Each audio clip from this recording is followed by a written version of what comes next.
जय हिंद दोस्तों, मैं हूं आपका दोस्त के बी। और आज के इस वीडियो में हम आरआरबी एनटीपीसी का जो एग्ज़ाम हुआ था 2016 में, उसमें किस प्रकार के करंट अफेयर और जीके के प्रश्न पूछे गए थे, उन प्रश्नों को यहाँ पर डिस्कस करेंगे।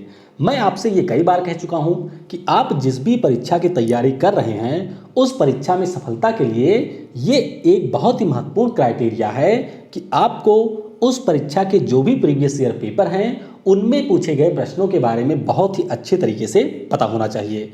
तो इसमें हम लोग 6 अप्रैल 2016 का जो शिफ्ट 2 में एग्जाम हुआ था उसके प्रश्नों को डिस्कस करेंगे। अब यहाँ पर अगर हम बात करें आरआरबी एनटीपीसी का जो एग्जाम होने वाला है, इसमें जो आपका सीबीटी 1 होगा, ये कुल मिलाकर के होगा 100 अंकों का। कितने अंकों का? 100 प्रश्नों का ये होगा। और इसमें आपके सामान्य जागरूकता यानी कि जो आपका जीएस और करंट अफेयर है उसके 40 प्रश्न होंगे, 30 प्रश्न होंगे मैथ के और 30 होंगे आपके रीजनिंग के। तो इसीलिए अगर किसी भी कैंडिडेट ने यहाँ पर जीएस और करंट अफेयर के सेक्शन में बहुत ही अच्छा स्कोर कर लिया तो निश्चित है कि वह जो भी यहाँ पर कट ऑफ मार्क होती है उसको पार कर पाएगा और अगले चरण में पहुँच जाएगा। तो आइए अब हम लोग यहाँ पर जो प्रश्न पूछे गए थे उन प्रश्नों को डिस्कस करते हैं।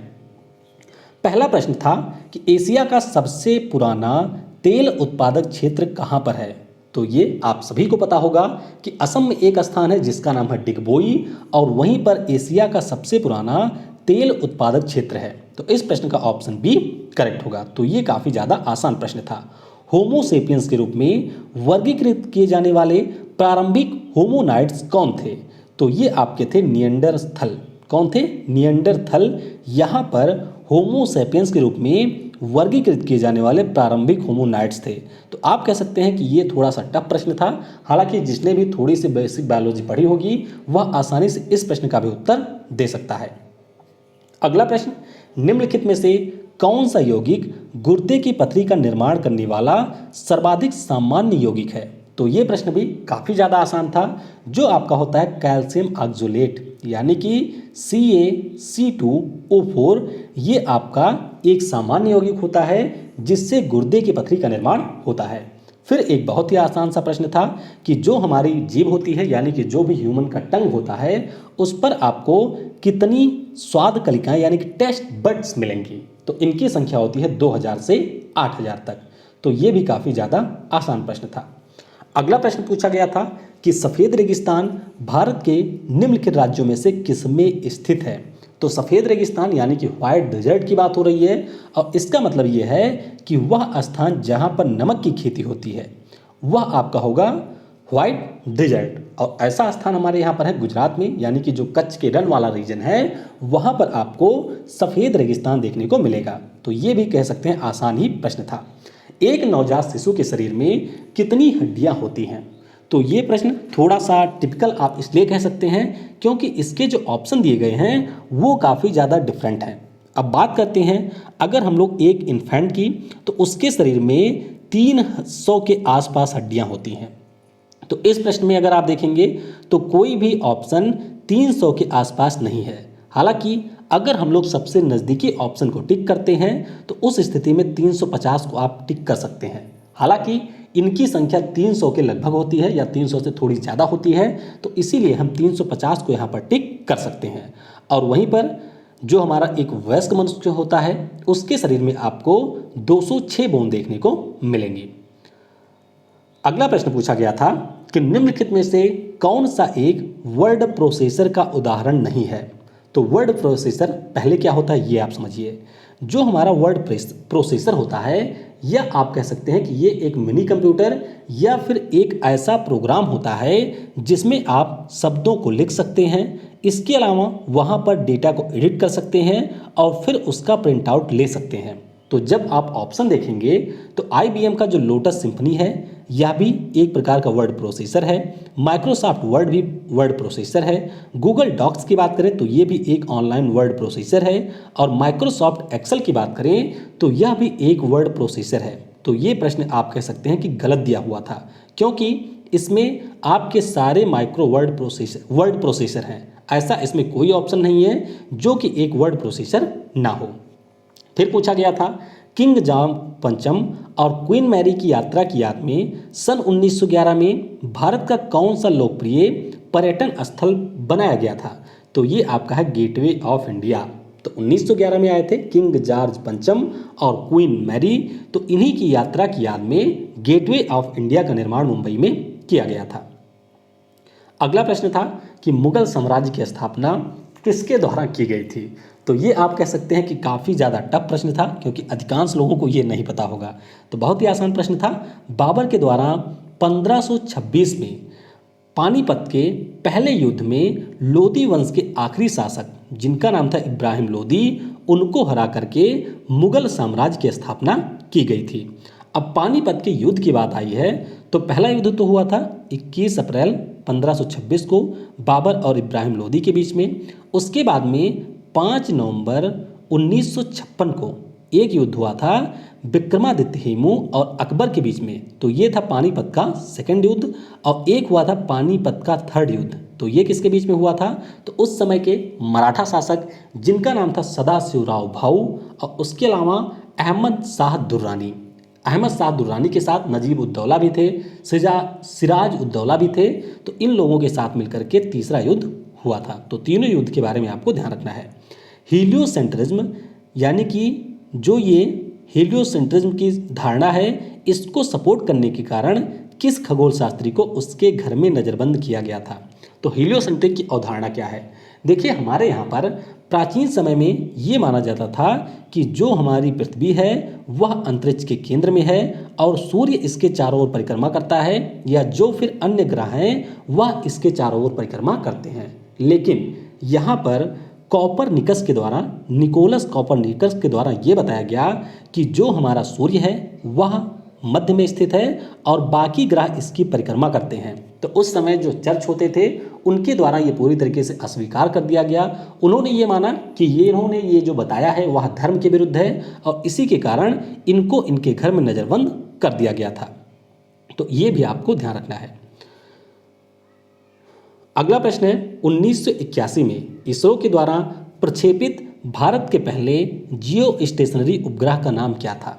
तो अगर प्रश्न में आपसे पूछा जाता कि भारत का पहला उपग्रह क्या था, तब आपका उत्तर होता आर्यभट्ट। आर्यभट्ट को सबसे पहले नासा ने डेवलप किया था और रूस के द्वारा इसे लॉन्च किया गया था। रूस ने यहाँ पर कॉस्मोस यम नाम के 3M नाम के रॉकेट का प्रयोग किया था और इसको लॉन्च किया था। अगर हम बात करते हैं भारत के यहाँ पर लो अर्थ ऑर्बिट में लॉन्च किए गए सैटेलाइट के बारे में, तो वो आपका है भास्कर सीरीज का, यानी कि भास्कर प्रथम और भास्कर द्वितीय। लेकिन यहाँ पर पूछा गया है कि भारत का पहला जियो स्टेशनरी उपग्रह कौन है? जियो स्टेशनरी यानी कि जो हमारी पृथ्वी से 35,000 किलोमीटर से ज़्यादा दूर कक्षा में स्थापित किया जाता है, उसे हम लोग कहते हैं जियो स्टेशनरी सैटेलाइट। तो ये हमारा था एप्पल। इसका पूरा नाम था एरियन पैसेंजर पेलोड एक्सपेरिमेंट। तो ये इसका पूरा नाम था। भारतीय संविधान के अनुच्छेद 21A में निम्नलिखित में से किस अधिनियम का उल्लेख किया गया है? तो आर्टिकल 21 में वैसे प्राण और दैहिक स्वतंत्रता की बात की गई है, लेकिन 86वां संविधान संशोधन हुआ था 2002 में, और उसके बाद में शिक्षा का अधिकार इसमें जोड़ दिया गया था। तो ये भी आपको ध्यान रखना है। अगला प्रश्न पूछा गया था कि किस भारतीय ने 2014 में शांति के लिए नोबेल पुरस्कार जीता था? तो ये पुरस्कार जीता था किसने? कैलाश सत्यार्थी ने। बात की गई है यहाँ पर भारतीय की। वैसे ये पुरस्कार दो लोगों को मिला था, कैलाश सत्यार्थी और मलाला यूसुफजई, लेकिन कैलाश सत्यार्थी थे भारतीय और मलाला यूसुफजई थी पाकिस्तान की। मलाला यूसुफजई के बारे में आपको ये ध्यान रखना है कि ये नोबेल पुरस्कार जीतने वाली सबसे कम उम्र की व्यक्ति हैं, यानी कि इनसे कम उम्र में किसी ने भी नोबेल पुरस्कार नहीं जीता है। निम्नलिखित में से कौन सा असत्य है? यहाँ पर आपको बताना है कि कौन सा असत्य है। तो ऐसे प्रश्न होते हैं छोटे आसान, लेकिन इनमें लोग गलती कर देते हैं। तो अगर हम बात करते हैं ध्वनि तरंगों की, यानी कि साउंड वेव की, तो ये तो लॉन्गिट्यूडनल वेव होती ही हैं, मैकेनिकल वेव भी होती हैं, इलेक्ट्रोमैग्नेटिक वेव भी होती हैं, लेकिन यहाँ पर दाब दिया गया है यानी कि प्रेशर वेव, तो ऐसी कोई वेव ही नहीं होती है। तो ऑप्शन ए इसका करेक्ट होगा। अगला प्रश्न है, एक लाइट बल्ब का फिलामेंट किसका बना होता है? तो लाइट बल्ब का जो फिलामेंट होता है ये आपका बना होता है टंगस्टन का, और जो हमारे बल्ब होते हैं उनके भीतर भरी होती है आर्गन गैस। तो ये तो आपको पता ही होगा। किस देश ने 2008 में ग्रीष्मकालीन ओलंपिक के लिए बर्ड नेस्ट स्टेडियम बनवाया था? तो आप देख सकते हैं कि 2016 में हुआ था, 2008 के ओलंपिक से प्रश्न पूछ लिया गया था। इसीलिए ओलंपिक की बात करें या फिर हम बात करते हैं नोबेल पुरस्कारों की, तो ये आपकी एनटीपीसी जैसे एग्जाम के लिए काफ़ी ज़्यादा महत्वपूर्ण होते हैं। तो 2000 का जो ओलंपिक था ये कहाँ पर हुआ था? चीन की राजधानी बीजिंग में हुआ था। उसी प्रकार से जो 2012 का था ये आपका हुआ था लंदन में, 2016 का ब्राज़ील के रियो डी जेनेरो में हुआ था, 2020 वाला होने वाला था टोक्यो में, ये अब होगा 2021 में, 2024 का जो ओलंपिक है ग्रीष्मकालीन ये होगा फ्रांस की राजधानी पेरिस में, और 2028 वाला जो है ये आपका होगा यूएसए के लॉस एंजल्स शहर में। तो ये आपको बिल्कुल रटे होने चाहिए क्योंकि इनमें से किसी के बारे में पूछा जा सकता है। अगला प्रश्न था, वह एकमात्र धातु कौन सी है जो कमरे के तापमान पर द्रव में बदल जाती है? क्या पूछा गया था कि कौन सी ऐसी अधातु है जो कमरे के तापमान पर द्रव पे बदल जाती है? तो ये आसान ही था, पारा, यानी कि बात हो रही है मरकरी की, इसका संकेत होता है Hg। किस नेता ने ऑर्थोडॉक्स क्रिश्चियनिटी को रूस के आधिकारिक धर्म के रूप में अपनाया था? तो इनका नाम था प्रिंस व्लादिमीर या फिर व्लादिमीर द ग्रेट। तो लगभग 1000वीं शताब्दी के आसपास ही इनके द्वारा क्रिश्चियनिटी यानी कि इस्लाम को रूस के आधिकारिक धर्म के रूप में घोषित कर दिया गया था।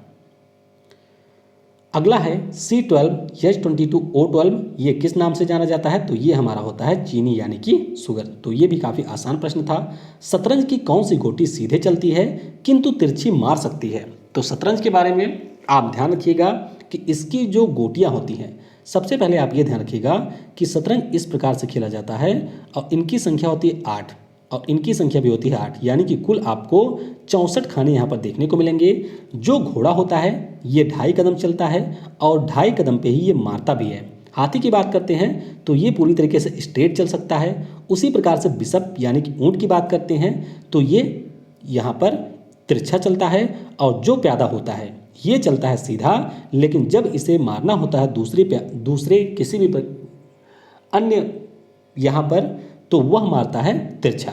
तो ये आपको ध्यान रखना है, प्यादा यहाँ पर होगा करेक्ट। अगला प्रश्न, जब कंप्यूटर स्विच ऑन किया जाता है तब ऑपरेटिंग हार्ड डिस्क से मेन मेमोरी में लोड होता है, तो इस प्रक्रिया को कहते क्या हैं? तो इसे कहा जाता है बूटिंग। कई बार आपने सुना होगा कि कंप्यूटर के दौरान बूट शब्द या बूटिंग का बहुत ज़्यादा प्रयोग किया जाता है, तो यही जो समय होता है इसी को कहते हैं बूटिंग। $20 मिलियन खर्च करके ऑर्बिट में 8 दिन गुजारने वाला पहला अंतरिक्ष यात्री निम्नलिखित में से कौन था? तो ये थे डेनिस टीटो। डेनिस टीटो एक अमेरिका के बिजनेसमैन थे और इन्होंने 2010-11 के आसपास $20 मिलियन खर्च किया था और इस रुपए से इन्होंने 8 दिन तक अंतरिक्ष में बिताए थे। तो पहले स्पेस यात्री भी हैं डेनिस टीटो, तो इसीलिए इनका नाम पूछा गया था। फिर पूछा गया था कि निम्नलिखित में से भिन्न चुने, यानी कि इनमें से कौन सा अन्य से अलग है? तो एल्यूमिनियम की बात करते हैं तो ये भी एक मेटल है, लोहा की बात करते हैं तो ये भी हमारा एक एलिमेंट है, तांबा की बात करते हैं तो ये भी एक एलिमेंट है, लेकिन अगर हम पीतल की बात करते हैं तो ये कॉपर और जिंक से मिलकर के बनता है, तो इसीलिए यह इन सबसे अलग है। भारतीय अंतरिक्ष कार्यक्रम के जनक कौन थे? तो ये काफ़ी ज़्यादा आसान प्रश्न था। डॉक्टर विक्रम साराभाई भारतीय अंतरिक्ष प्रोग्राम के जनक थे। अगला प्रश्न था, भारत के राष्ट्रगान के रचयिता कौन है? तो इसके रचयिता हैं Rabindranath Tagore ji. Unix operating system किसका ट्रेडमार्क है, यानी कि किसके द्वारा इसका निर्माण किया गया था? तो ध्यान रखिएगा, जो यूनिक्स ऑपरेटिंग सिस्टम है इसे बनाया है बेल लेबोरेटरीज ने। किसने? बेल ने बनाया है। उसी प्रकार से आपने सुना होगा विंडो के बारे में, तो विंडो किसका है? ये आपके है माइक्रोसॉफ्ट का। उसी प्रकार से अगर हम लोग गूगल क्रोम की बात करते हैं, क्रोम ब्राउजर है, तो ये आपका किसका है? ये भी हमारा है गूगल का। तो इस प्रकार से ब्राउजर के नाम भी आपको ध्यान रखने हैं। माइक्रोसॉफ्ट ने इसी वर्ष एक नया ब्राउजर डेवलप किया था जिसका नाम था एज। अगला है, संविधान के अनुसार तिरंगे की लंबाई और चौड़ाई के बीच का अनुपात क्या होता है? तो इसकी लंबाई होनी चाहिए 3 और चौड़ाई होनी चाहिए 2। तो इसका प्रश्न ऑप्शन ए करेक्ट होगा। 2015 में किस ऑटोमोबाइल कंपनी ने उत्सर्जन परीक्षण डेटा में हेरफेर किया, जिसकी वजह से उसके सीईओ मार्टिन विंटरकॉर्न को इस्तीफा देना पड़ा था? तो ये कंपनी है आपके फॉक्सवैगन। और नीचे कमेंट में आपको बताना है कि फॉक्सवैगन किस देश की कंपनी है। अगला है 2013 में दक्षिण कोरिया के राष्ट्रपति चुनी जाने वाली पहली महिला कौन थी? तो यहाँ पर पहली महिला थी, इनका नाम था पार्क ग्यून हे। और ये आप देख सकते हैं कि एग्जाम हुआ था 2016 में और प्रश्न 2013, 2011, 2008 से भी पूछे गए हैं। तो इस प्रकार के जो पहले वाले प्रश्न होते हैं इन पे आपको खास तौर पे फोकस करना है। टेनिस में हार्ड कोर्ट वह कोर्ट होता है जिसकी सतह डैश डैश से बनी होती है। तो ये भी मैं आपको कई बार बता चुका हूँ कि जो हमारा टेनिस के टूर्नामेंट होते हैं मुख्य रूप से 3 प्रकार के कोर्ट पर खेले जाते हैं। एक तो हमारा होता है हार्ड कोर्ट, एक हमारा होता है क्ले कोर्ट और एक हमारा होता है ग्रास कोर्ट। तो यहाँ पर आप ये ध्यान रखिएगा कि जो साल का पहला ग्रैंड स्लैम होता है ऑस्ट्रेलियन ओपन और जो साल का अंतिम ग्रैंड स्लैम होता है यूएस ओपन, ये दोनों खेले जाते हैं हार्ड कोर्ट पर। उसके बाद में क्ले कोर्ट पर खेला जाता है फ्रेंच ओपन, इसे कई बार बजरी भी कहा जाता है। और जो हमारा विंबलडन होता है इंग्लैंड में, ये आपका खेला जाता है ग्रास कोर्ट पर। तो ये भी आपको ध्यान रखना है कि कौन सा ग्रैंड स्लैम किस कोर्ट के ऊपर खेला जाता है। तो यहां पर ये होगा कंक्रीट। क्या होगा? कंक्रीट, यानी कि हार्ड कोर्ट कंक्रीट का बना होता है। अगला है बैडमिंटन का जो जाल है केंद्र में कितना ऊंचा होता है? तो बैडमिंटन का जो जाल है ये आपका होता है 5.1 फुट। तो इस प्रश्न का ऑप्शन बी करेक्ट होगा। माच किस राज्य का लोक नृत्य है? तो ध्यान रखिएगा, माच जो होता है ये आपके मध्य प्रदेश का एक लोक नृत्य है। अगला प्रश्न था 1928 में अलेक्जेंडर फ्लेमिंग द्वारा किस एंटीबायोटिक की खोज की थी? तो इन्होंने खोज की थी पेनिसिलिन की और इसीलिए 1945 में इनको नोबेल पुरस्कार से भी सम्मानित किया गया था। सन 1902 में पहली बार बड़े पैमाने पर विद्युतीय एयर कंडीशनर का आविष्कार किसने किया था? तो ये किया था ब्लिस कैरियर ने, जो कि अमेरिका के एक साइंटिस्ट थे। अगला प्रश्न 2015 में ग्रह पर जमे हुए पानी के भूमिगत ग्लेशियरों की खोज किसके द्वारा कहां पर की गई थी? तो ये की गई थी मार्स पर, यानी कि मंगल ग्रह पर। अमेरिका का एक मिशन था जिसका नाम था मार्स रिकॉन्सेनेंस ऑर्बिटर। इसी ऑर्बिटर के द्वारा यहाँ पर मार्स ग्रह के ऊपर पानी की खोज की गई थी। और मंगल के बारे में आपको ये ध्यान रखना है कि इस वर्ष 3 स्पेस एजेंसियों ने मंगल ग्रह के लिए मिशन लॉन्च किया है। एक है अमेरिका का जिसने मार्च 2020 लॉन्च किया है। उसके बाद में तियानवेन-1 नाम से चीन ने लॉन्च किया है। और अगर हम बात करते हैं यूएई की, तो इसने भी होप नाम से अपना मार्स मिशन लॉन्च किया है। अगला प्रश्न था कि निम्नलिखित में से कौन सा ध्वनि प्रदूषण का प्रभाव नहीं है? तो ओजोन में क्षय, यानी कि जो हमारा ओजोन लेयर में डिप्लीशन होता है वह ध्वनि प्रदूषण का प्रभाव नहीं है। तो इस प्रकार से हमने यहाँ तक डिस्कस किया। फिर पूछा गया था कि जो आपका प्लेग उन्मूलन की याद में मोहम्मद कुली कुतुब शाह द्वारा निर्मित स्मारक है वह कौन सा है? तो ये आपका था चार मीनार। चार मीनार कहाँ पर है? हैदराबाद में है। तो ये आपको ध्यान रखना है। ये मैं थोड़ा सा कंफ्यूज हूँ तो आप इसको जरा चेक कर लीजिएगा कि चार मीनार ही है या कोई अन्य है। भारतीय राष्ट्रीय कांग्रेस के पहले अध्यक्ष कौन थे? तो ये आपके थे व्योमेश चंद्र बनर्जी। ध्यान रखिएगा, एलन ऑक्टावियम ह्यूम यानी कि ए.यू. ह्यूम के द्वारा इसकी स्थापना की गई थी, लेकिन अध्यक्ष कौन थे? व्योमेश चंद्र बनर्जी। तो इस प्रकार से हमने जो भी प्रश्न पूछे गए थे उन सभी प्रश्नों को डिस्कस कर लिया। और यहाँ पर आपको एक चीज़ देखने को मिली होगी कि जो हमारा जीव विज्ञान है वह महत्वपूर्ण है आपके लिए काफ़ी ज़्यादा। जो भी हमारा खेल से संबंधित जीके है वह भी आपके लिए महत्वपूर्ण है। या फिर जो भी आपके पुरस्कार हैं, चाहे हम नोबेल पुरस्कार की बात करते हैं या फिर हम बात करते हैं किसी अन्य प्रकार के पुरस्कार की, तो इन पुरस्कारों के ऊपर आपको फोकस करना है। तो बाकी जैसे जैसे मैं यहाँ पर आगे के प्रश्न पत्र को डिस्कस कराऊंगा, आपको बताऊंगा कि तैयारी आपको किस प्रकार से करनी है। और जो सबसे महत्वपूर्ण टॉपिक हैं उनके ऊपर मैं सेपरेट वीडियो भी लेकर के आऊँगा, जिससे आप जीएस में कम से कम 40 में 30 से 35 स्कोर कर पाएँ। तो वीडियो को समय देने के लिए आप सभी को बहुत बहुत धन्यवाद। वीडियो आपको कैसा लगा इसके बारे में आप अपना फीडबैक भी दे सकते हैं। Thanks for watching. जय हिंद, जय भारत। और सबसे ज़रूरी, पढ़ेगा भारत तो बढ़ेगा भारत।